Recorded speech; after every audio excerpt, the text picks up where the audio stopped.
बड़ी रौनक होगी भगवान के दरबार में। एक फरिश्ता पहुंचा है जमीन से आसमान में। लगता है स्वर्ग सत्ता में कुछ सुखद सुझाव के लिए भगवान ने जन जन के दुलारे और हम सबों के प्यारे कालजयी अटल जी को अपने पास बुलाया होगा।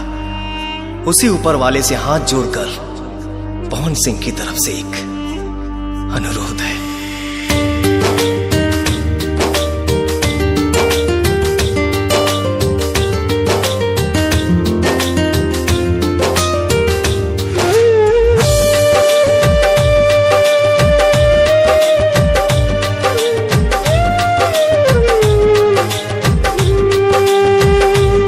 बिन अटल हिंदुस्तान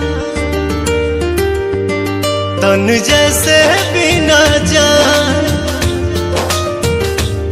बिन अटल हिंदुस्तान तन जैसे बिना जान।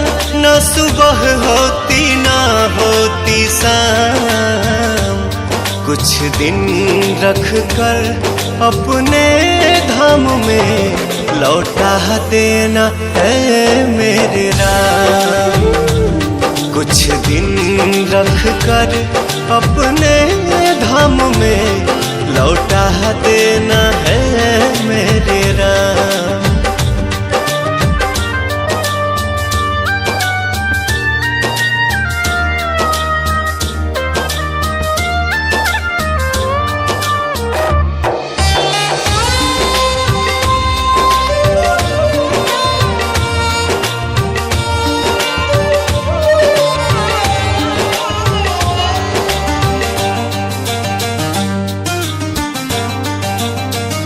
जान जन बेकल है ना कोई हलचल है।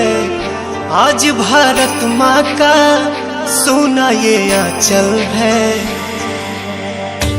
मौत की उम्र क्या है 2 पल भी नहीं। मौत की उम्र क्या है 2 पल भी नहीं। लौट के आऊंगा पूछ से क्यों डरूं। जान जन बेकल है ना कोई हलचल है। आज भारत माँ का सोना ये आंचल है। लाल देश का महान सरस्वती की जुबान।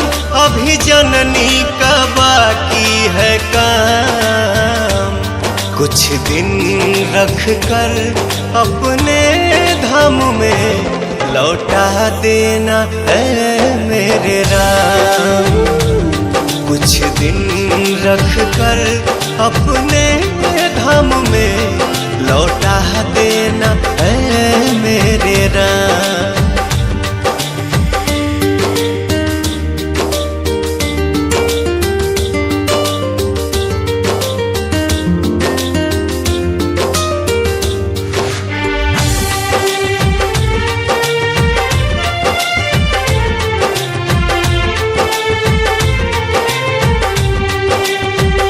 थक कर सोया है लाल मेरा कोमल है।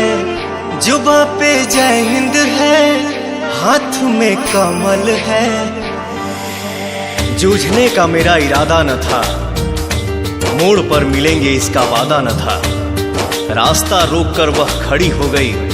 यूं लगा मौत जिंदगी से बड़ी हो गई। थक कर सोया है लाल मेरा कोमल है। जुबां पे जय हिंद है हाथ में कमल है। आज चूम के चरण कहे घुंघरू पवन।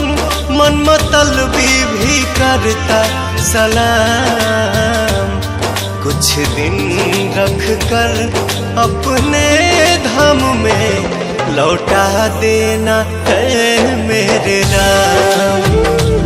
कुछ दिन रख कर अपने धाम में लौटा देना है मेरे राम।